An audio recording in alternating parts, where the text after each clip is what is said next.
नमस्कार दर्शकों, मैं हूं आपके साथ दीक्षा और आप देख रहे हैं हमारा खास कार्यक्रम चारों की कहानी परम जस्सल की जुबानी। हमारे साथ इस वक्त स्टूडियो में मौजूद हैं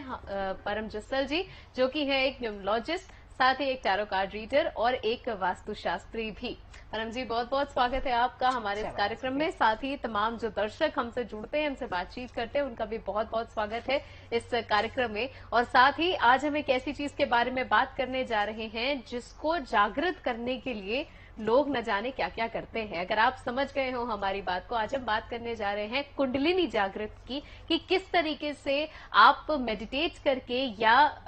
किसी तरीके के और उपाय करके अपनी कुंडलिनी जागृत कर सकते हैं और उसके क्या प्रभाव होते हैं, कितना लाभ होता है और किस तरीके से कौन सी वो प्रक्रिया होती है जिसके तहत ये सब किया जा सकता है। लेकिन उससे पहले हम चाहेंगे परम जी इस बारे में आपको एक छोटा सा इंट्रोडक्शन जरूर दें।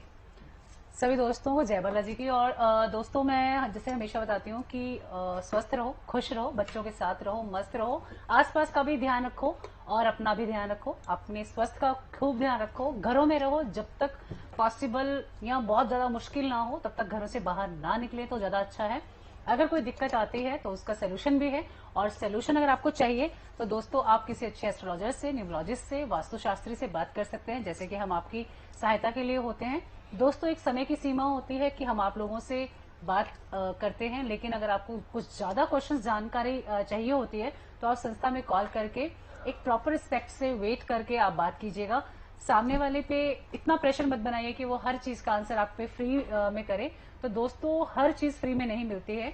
तो ये बात रही है हमारे नॉर्मल चीजों की, लेकिन हम आज बात कर रहे हैं कि ध्यान या कुंडली जागरण कैसे किया जाता है। देखिए, पहले तो आपको हर एक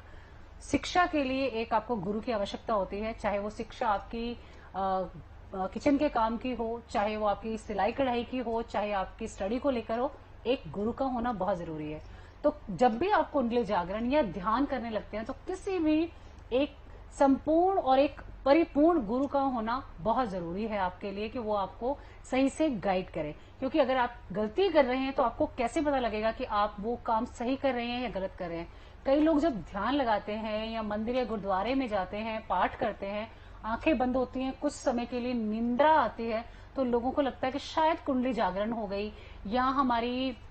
हमें वो थर्ड आई ओपन हो गई है। तो दोस्तों, ये एक ऐसा विचार है जो सिर्फ आपके अंदर लगता है कि आपने कर लिया, क्योंकि बिना गुरु के ज्ञान नहीं। तो दोस्तों, वो थर्ड आई ऑन नहीं होती है, थर्ड चक्र आपका ऑन नहीं होता है, कुंडली जागरण नहीं होती है आपकी। पहले मैं बता दूं, कुंडली जागरण करने के लिए आपको बहुत सारी चीजें करनी पड़ती हैं, बहुत सारा मेडिटेशन करना पड़ता है, बहुत सारे योग, और उसके बाद प्रयोग कीजिएगा। पहले किसी गुरु से दीक्षा जरूर लीजिएगा, उसके बाद इसको जो है अपने पर्सनल उपयोग कीजिए। और उसके बाद आप जब इसको जागृत कर लेते हैं तो आपको ना किसी के दुख का कहते हैं टेंशन, ना आपको किसी की खुशी से ज्यादा लेना देना होता है। आप उस प्रभु की असीम कृपा के पात्र बन जाते हैं और आपकी चीजें अपने आप बनती चली जाती हैं। आपको संसारिक चीजों में ज्यादा जद्दोजहद नहीं करनी पड़ती। जैसे एक धन की भूख होती है, किसी को शादी की भूख है, किसी को पार्टनर की भूख है, किसी को अच्छे जॉब करियर की भूख है, या औलाद की भूख है, या कुछ और।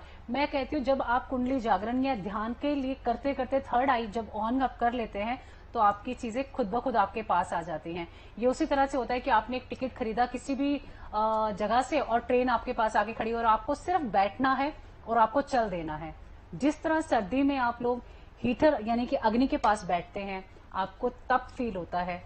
जब आपको गर्मी लगती है, आप बटन ऑन करते हैं, ठंड के लिए आपको एसी या आपको पंखा आप ऑन करते हैं, आपको वो फील होना शुरू हो जाता है। इसी तरह जब प्रभु के दर्शन करने हैं तो एक गुरु का होना बहुत जरूरी है, आपके प्रभु परमात्मा से आपका प्रेम होना बहुत जरूरी है। आपका ध्यान भी लगेगा और आपकी चीजें भी आपको प्राप्त होंगी। जी,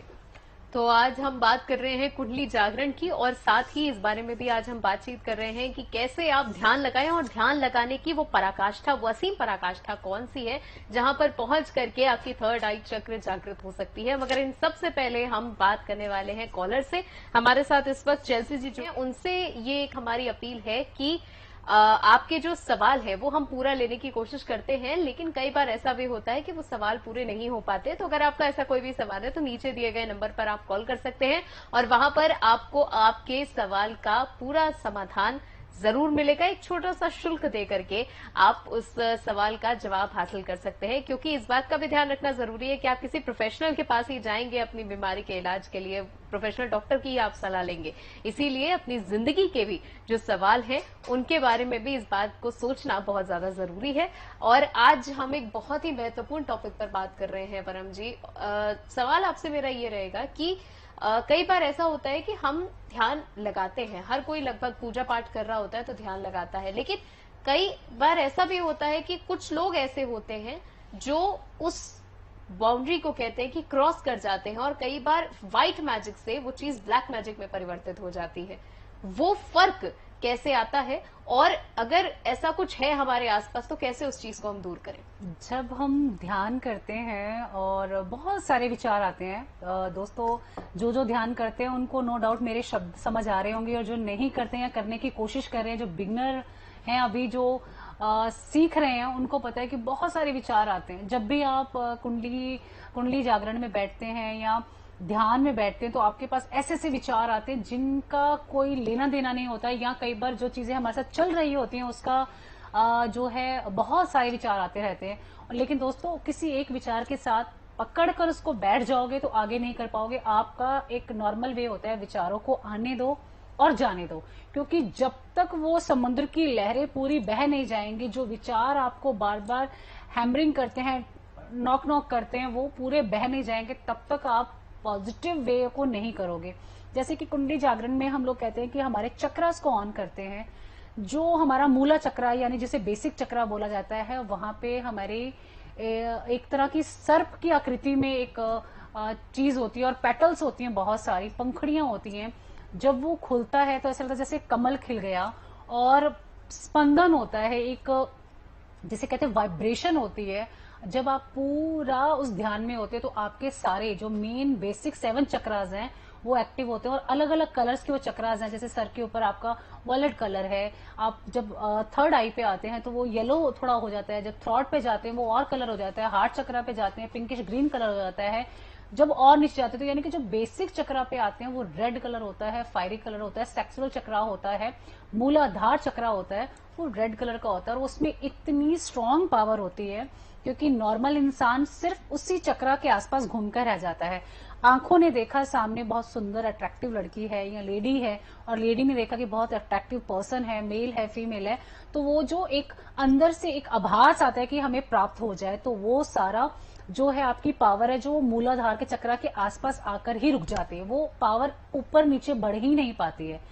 जब आप किसी पाठ पूजा को देखें, किसी संत को देखते हैं, और जो वो वाली भावना उत्पन्न होती है, सुनने का मन करता है, उसे अपने जीवन के उसमें अमल करने का मन करता है कि इसने जो बोले हैं शब्द ये तो नॉर्मल हैं और बहुत अच्छा बता रहे हैं, तो आपका ये जो है थर्ड आई खुलना शुरू होता है। ये खुल नहीं जाता है, शुरू होता है। हार्ट चक्रा, किसी के लिए सिंपैथी आपके मन में आई, बहुत गरीब है इसके लिए मुझे कुछ करना चाहिए, तो आपका हार्ट चक्रा बड़ा होता है, वो चक्र आपका खुलना शुरू हो जाता है। लेकिन जो वासना वाला चक्रा है वो जब प्राप्त करने की भूख के लिए कुछ भी करने के लिए तैयार हो जाता है, तो वो चक्रास सबसे ज्यादा स्ट्रांग वाला पावर होता है। वो सारे चक्रास की जो पावर है उसकी शक्तियों को खत्म कर देता है। काफी टफ कंसेप्ट लग रहा होगा आपको, कुछ समझ आ भी रहा होगा, कईयों को नहीं भी समझ आ रहा होगा, लेकिन जो ध्यान करते हैं, जो कुंडली जागरण के समय में बहुत समय से लगे हैं,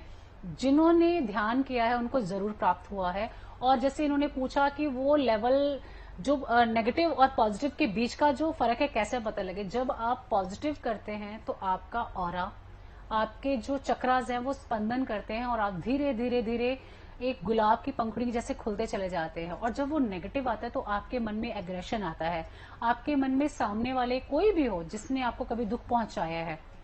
मारने का मन करता है, उसका नेगेटिव करने का मन करता है, तो ये आपके नेगेटिव लेवल होते हैं। अब सबसे जो लेवल एक और ऊपर होता है कि वो आत्माएं या परमात्माओं का मिलना, आत्मा का मिलना शुभ माना जाता है, परमात्मा का मिलना शुभ माना जाता है, लेकिन एक और चीजें हैं जिनको हम बोलते हैं कि ये इस दुनिया की नहीं है, वो जब मिलन होता है वो बहुत खतरनाक होता है, वो आप नेगेटिव वे में उसको मान सकते हैं, लेकिन कुंडली जागरण में इसको पहले ही हटा दिया जाता है। जी बिल्कुल, और इस बात का ख्याल रखना बहुत जरूरी है कि आप किस दिशा में अपने प्रयास कर रहे हैं, क्योंकि अगर आप ऐसा नहीं करेंगे तो कई बार ऐसा भी होता है कि हम चीज तो शुरू करते हैं पॉजिटिव वे में, मगर वो एंड होती है एक नेगेटिव दिशा की ओर, और इस चीज को समझना